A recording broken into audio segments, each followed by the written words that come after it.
तो मूवी के स्टार्ट होते ही हम गहरे समुंदर को देखते हैं। समुंदर के नीचे आने वाली जोरदार सिलसिले की वजह से समुंदर की सतह फट जाती है और दरारों में से हमें नीली रोशनी निकलती दिखाई देती है। इसी समुंदर में एक कपल भी एंजॉय करने के लिए आया हुआ था। लड़के ने अपनी गर्लफ्रेंड को समुंदर के बीचों बीच सरप्राइज दिया था, उसे प्रपोज करके, जिससे वो बहुत ही ज्यादा खुश थी। इससे पहले कि वो अपने जोश में अपने फियांसी को गले लगा लेती, वो देखती है कि लड़का अचानक वहाँ से गायब हो चुका है। लड़की पैनिक कर जाती है और थोड़ी ही देर में हमें उस लड़की की लाश समुंदर के ऊपर तैरती हुई दिखाई देती है। इससे पहले कि लड़की कुछ समझ पाती, पीछे से कोई अजीब सी क्रिएचर उस लड़की के ऊपर भी हमला करके उसे मार देते हैं। खैर, यही दूर एक बोट पर हम 3 लोगों को देखते हैं। वो यहाँ मछलियों का शिकार करने आए थे, लेकिन उनकी गलती की वजह से उनकी बोट पे आग लग गई। दूर खड़ी एक दूसरी बोट जब उन्हें मुश्किल में नोटिस करती है तो फौरन उन्हें रेस्क्यू करने के लिए पहुंचती है। हंटर उनकी बोट पे लगी आग को बुझाने में कामयाब हो भी गया था।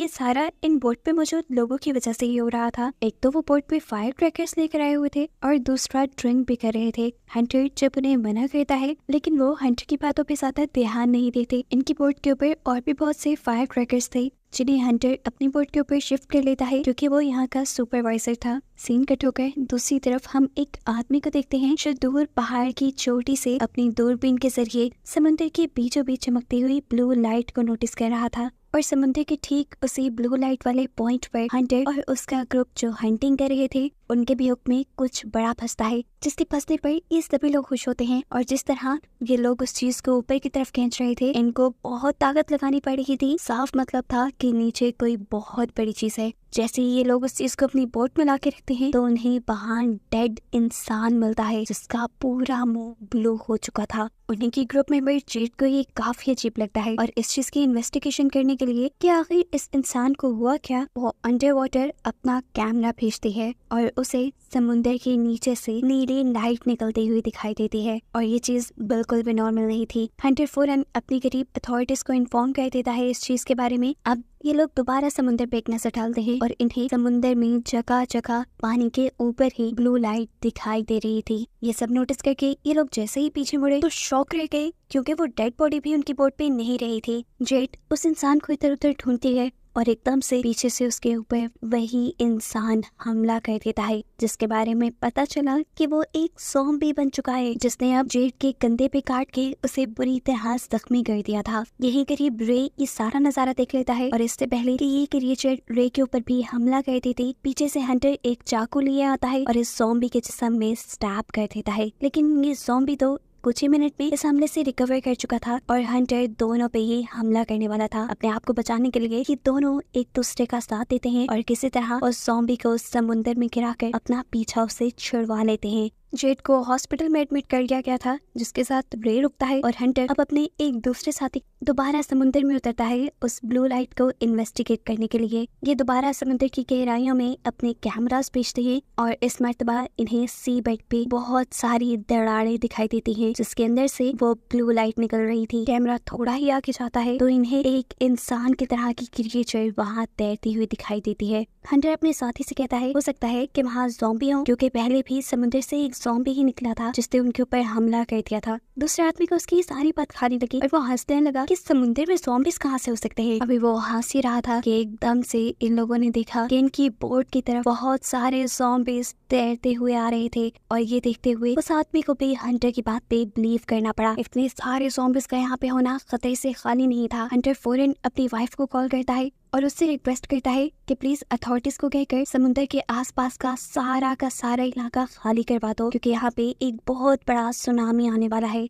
उसके कहने के मुताबिक यहाँ पर सुनामी साइरन्स बजने लगते हैं, जो कि एक वार्निंग थी लोगों के लिए कि वो यहाँ से चले जाएं। लेकिन बेवकूफ लोग यहाँ से जाने के बजाय उल्टा होड़ से समुद्र को ही देखने लगे, जिसमें पानी बहुत तेजी से पीछे की तरफ मूव हो रहा था। हंटर और उसका साथी तेजी से दोबारा साहिल की तरफ आने की कोशिश कर रहे थे ताकि वो वहाँ पर शहरियों की मदद कर पाए, लेकिन फिर अचानक वो देखते हैं कि उनके पीछे एक बहुत बड़ी तूफान की लहर आ रही है और उस लहर में बेशुमार ज़ॉम्बीज़ हैं। हंटर अपनी बोट की स्पीड फुल कर देता है जितना तेजी से वो भाग सकता था वो अपनी बोट को भगा रहा था, लेकिन उस लहर की स्पीड इनकी स्पीड से कई गुना तेज थी और आखिर वो लहर इनकी बोट से टकरा ही जाती है और उसमें मौजूद ज़ॉम्बी से बचने के लिए इन दोनों को अपना कंट्रोल पैनल छोड़कर रूम में छुपना पड़ जाता है। एक ही सेकंड में इस ज़ॉम्बी सुनामी ने जैसे पूरे साहिल को तबाही कर दिया था। ज़ॉम्बीज यहाँ खड़े लोगों के ऊपर पागलों की तरह हमला करने लगे थे। इसी सुनामी के साथ हंटर और उसके साथी की बोट भी साहिल पे आ जाती है और वो लोग भी इन ज़ॉम्बीज से बचते हुए यहाँ से निकलने की कोशिश में लग जाते हैं। यहाँ हॉस्पिटल में रे को बताया जाता है कि इस इलाके को तेजी से खाली किया जा रहा है। काफी सारा स्टाफ भी जा चुका था। इसी वजह से जेड को देखने के लिए यहाँ कोई डॉक्टर नहीं रहा था। यहाँ साहिल पर भी बस अब कुछ ही सर्वाइवर्स बचे हुए थे जिनको जेड और उनका साथी आने वाले खतरे के बारे में इन्फॉर्म करने की कोशिश तो करता है, लेकिन अब काफी देर हो चुकी थी। ज़ॉम्बीज बिल्कुल उनके पीछे थे जो उनके ऊपर हमला करके उनको भी ज़ॉम्बी बना देते हैं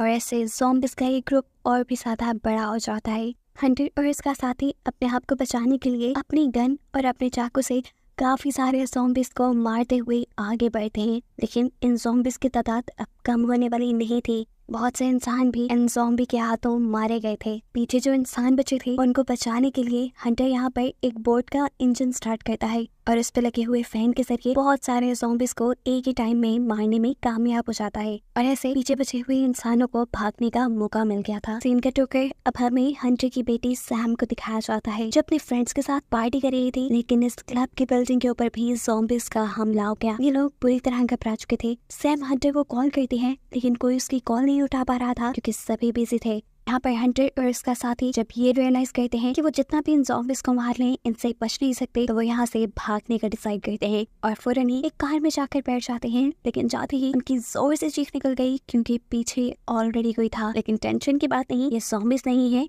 इंसान ही है। यहाँ हॉस्पिटल के अंदर जेड को सिर्फ एक ही सेकंड के लिए होश आया था और उसके बाद वो मर चुकी थी। ये देखते ही रे दुखी हो गया, लेकिन अगले ही पल जेड जिंदा हो गई, वो भी एक ज़ॉम्बी बनकर। और ये देखकर रे घबरा चुका था। इससे पहले कि रे वहाँ से भाग जाता, जेड उसके ऊपर हमला कर देती है, लेकिन तभी उसी टाइम रूम में एक डॉक्टर आ जाता है तो जेड रे को छोड़कर उसको काट लेती है और जेड को यहाँ से भागने का मौका मिल जाता है। थोड़ी देर बाद जब हंटर की वाइफ इनी केंसी हॉस्पिटल का विजिट करती है तो वो ये देखकर पूरी तरह घबरा चुकी थी कि जेड ने उसके पूरे हॉस्पिटल स्टाफ के ऊपर हमला करके उन्हें ज़ॉम्बी बना लिया था। इससे पहले कि वो केंसी के ऊपर भी हमला करती, केंसी वहां से भागती है और एकदम से कोई आगे से बढ़कर उसे पकड़कर एक कमरे में खींच लेता है। ये वही था जो पहले भी इन ज़ॉम्बी से ही बचकर भाग रहा था। अब यहाँ ज़ॉम्बीज मिल गए, दरवाजा तोड़ने की कोशिश में लग जाते हैं, जबकि यहीं से केंसी और रे एक दूसरे रूम में चले जाते हैं अपने आप को बचाने के लिए, जहाँ से इनका सामना हो जाता है व्हील चेयर पे बैठे एक और ज़ॉम्बी से। यहाँ हंटर का भी पूरा ग्रुप पुलिस स्टेशन तक पहुँचता है और यही उनके पीछे बहुत सारे ज़ॉम्बीज पड़ जाते हैं। अपने आप को बचाने के लिए वो लड़का अपनी वाइफ को ज़ॉम्बीज के हवाले करके पुलिस स्टेशन के अंदर जाकर वहाँ का दरवाजा बंद कर लेता है। उससे जो किया था वो बहुत गलत था। हंटर जब उससे इसके बारे में सवाल करता है तो वो उल्टा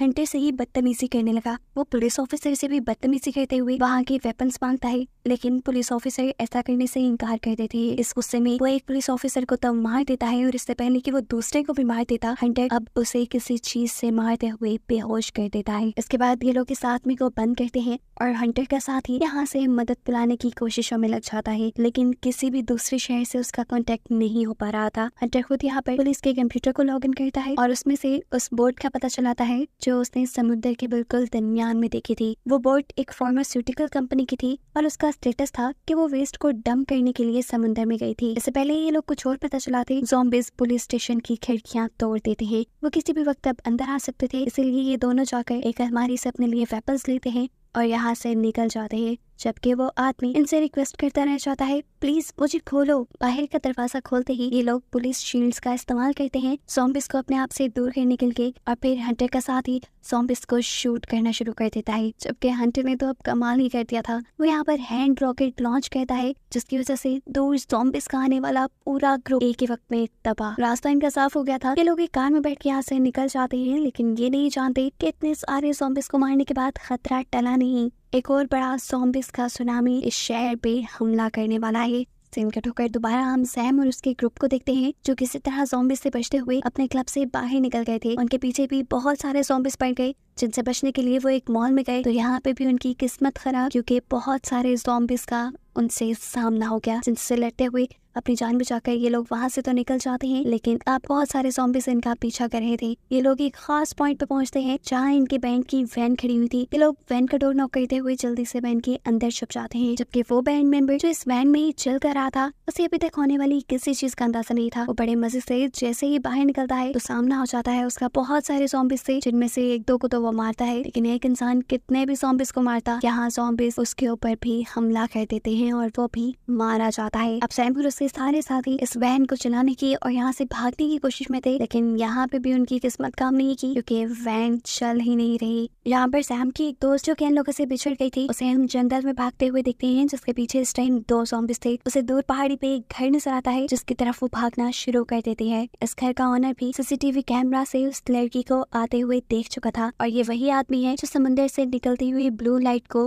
मूवी के पहले सीन में नोटिस कर रहा था, और उसने अपने कमरे में एक ज़ॉम्बी को भी बांध के रखा हुआ था, जैसे वो उस पे कोई एक्सपेरिमेंट कर रहा हो। यह आदमी दरवाजा खोलने से पहले उस लड़की से कहता है, पहले मुझे ये यकीन दिलवाओ कि तुम इन्फेक्टेड नहीं हो। जैसे ही वो लड़की अपनी कमर दिखाकर उसे यकीन दिलाती है, तो वो फौरन ही ऑटोमेटिकली वो दरवाजा खोल देता है और लड़की इस घर के अंदर आ जाती है। यहाँ वो इसी आदमी से रेडियो मांगकर अपने डैड को कॉन्टेक्ट करती है, जो और कोई नहीं बल्कि हंटर का साथ ही इकोनी था। उसे कहता है, बेटा फिक्र मत करो, मैं तुम्हें बचाने जरूर आऊंगा, तुम वहीं पर रहना। अब सैम हंटर सबसे पहले मॉल की तरफ जाती है, जिसके पास ऑलरेडी सैम यानी हंटर की बेटी फंसी हुई थी। सैम के साथ उसका दोस्त भी था, जिसके पाँव में चोट लगी हुई थी, और उसकी वजह से सैम का आगे बढ़ना भी मुश्किल हो रहा था। ये लड़का सैम से कहता है, मैं इन सारे ज़ॉम्बिस को डिस्ट्रैक्ट करता हूँ, तुम यहाँ से चले जाओ, तुम्हें अपनी जान बचानी चाहिए। ये कहते ही वो विंडो के जरिए इस वैन से निकल आता है और वैन की छत पे चढ़ जाता है। वो गाना गाते हुए यहाँ ज़ॉम्बिस को डिस्ट्रैक्ट करता है, जबकि सैम जल्दी से इस गाड़ी से निकलने में कामयाब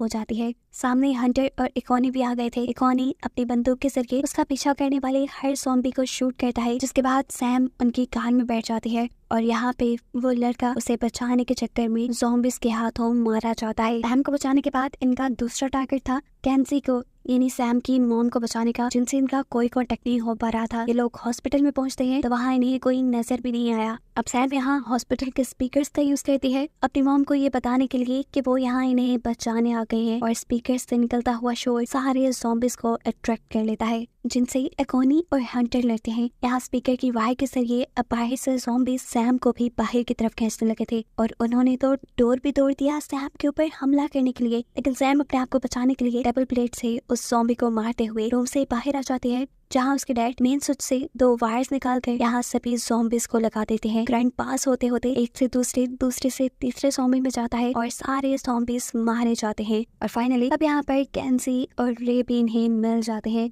सैम अपनी मॉम से मिलकर बहुत खुश थी, और ये लोग मिलकर अब यहाँ से निकलने की प्लानिंग में थे। तब कैंसी यानी वो डॉक्टर वो इन लोगों को नोटिस करके बताती है कि यहाँ 2 तरह के ज़ॉम्बी है। आधे वो ज़ॉम्बी जो समुद्र से आए हैं, उनका कलर ब्लू है, और फिर इन ज़ॉम्बिस ने जिनके ऊपर हमला किया है उनका कलर चेंज है। उसको लग रहा था कि पहले वाले ज़ॉम्बिस पे जरूर कुछ ना कुछ एक्सपेरिमेंट हुआ है। फाइनली ये लोग हॉस्पिटल से बाहर आ जाते हैं, जहाँ 1-2 और ज़ॉम्बिस से इनका सामना हो गया। हंटर उन दोनों से लड़ता है, और ये सब फिर कार में बैठ के यहाँ से निकल जाते हैं। इनका अगला टारगेट था टॉनी को बचाना, जो इस टाइम उस अजीब से आदमी के घर थी। इस टाइम हमें देखने को मिलता है कि अकोनी के हाथ पे एक स्क्रैच था, और इसी वजह से वो दूसरा आदमी उसे अपने घर आने को अलाउ नहीं कर रहा था, लेकिन अकोनी उसे यकीन दिलाता है कि ये ज़ॉम्बी बाइट नहीं है, सिर्फ एक स्क्रैच है। अब अकोनी इस आदमी के भी रेडियो से ऑफिशियल से कांटेक्ट करने की कोशिश करता है, लेकिन स्टिल इनका कांटेक्ट किसी से नहीं हो पा रहा था। ये आदमी बताता है कि मैंने भी कई जगह कांटेक्ट करने की कोशिश की, लेकिन कोई भी हमसे कांटेक्ट नहीं कर रहा, और ना ही कोई हमें रेस्क्यू करने के लिए यहाँ आ रहा है। अभी तक 2 बहुत बड़े बड़े ज़ॉम्बिस के सुनामी आ रहे थे, और किसी को इसकी खबर नहीं थी,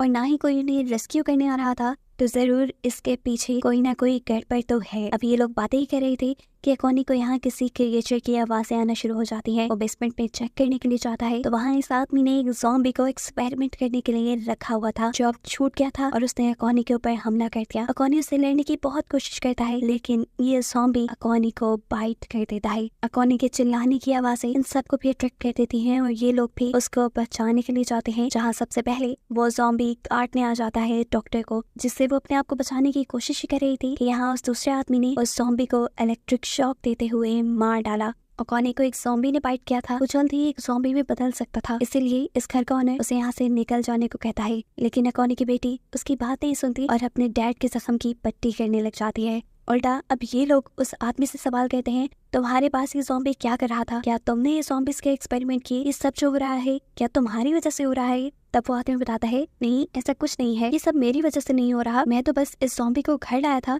और इन पे एक्सपेरिमेंट करके ये जानने की कोशिश कर रहा था कि इनकी कमजोरी क्या है। और मुझे ये बात पता भी चल गई, ये ज़ॉम्बीज़ फोर्स गैस की वजह से बने हुए हैं, इसीलिए इलेक्ट्रिक गन से इन्हें मारना बहुत ज्यादा आसान है। उसकी ये बात सुनते हुए हंटर अपने ब्लेड के साथ टीजर गन को अटैच कर देता है ताकि आसानी से वो और ज़ॉम्बीज़ को मार सके। अब कोई इन्हें रेस्क्यू करने तो आ नहीं रहा था, अगर इन्हें अपनी जान बचानी थी तो खुद ही ज़ॉम्बीज़ को मारने का कोई प्लान बनाना था। हंटर के दिमाग में एक प्लान आ भी चुका था, हमें किसी तरह सारे ज़ॉम्बीज़ को पानी में लेकर जाना होगा और फिर हम पानी के अंदर करंट छोड़ देंगे जिससे सारे ज़ॉम्बीज़ एक ही टाइम में मारे जाएंगे। और जब हम सारे ज़ॉम्बीज़ को ही मार देंगे तो ना ही कोई ज़ॉम्बी इंसान पर अटैक करेगा और ना ही कोई इंसान ज़ॉम्बी में बदलेगा। उसका यह प्लान सुनते हुए यह आदमी उन्हें बताता है कि उसके पास बहुत से ग्रेनेड और ऐसी चीजें हैं जिनसे ज़ॉम्बी के ऊपर हमला किया जा सकता है। ये प्लान बनाते ही ये लोग जैसे ही बाहर निकलते हैं तो देखते हैं कि ज़ॉम्बीज़ भी इनके घर के अंदर आने में कामयाब हो चुके थे। इस टाइम जो हंटर ने वेपन बनाया था वो भी सही से काम नहीं कर रहा था और ज़ॉम्बीज़ इनके ऊपर हमला भी कर चुके थे। तब यहीं पर हंटर की मदद करने के लिए हंटर की वाइफ आती है। वो यहाँ पर मौजूद एक क्रशिंग मशीन ऑन कर देती है और ये दोनों मिलकर एक एक करके सभी ज़ॉम्बीज़ को उठा कर उस क्रशिंग मशीन के अंदर डालना शुरू कर देते हैं।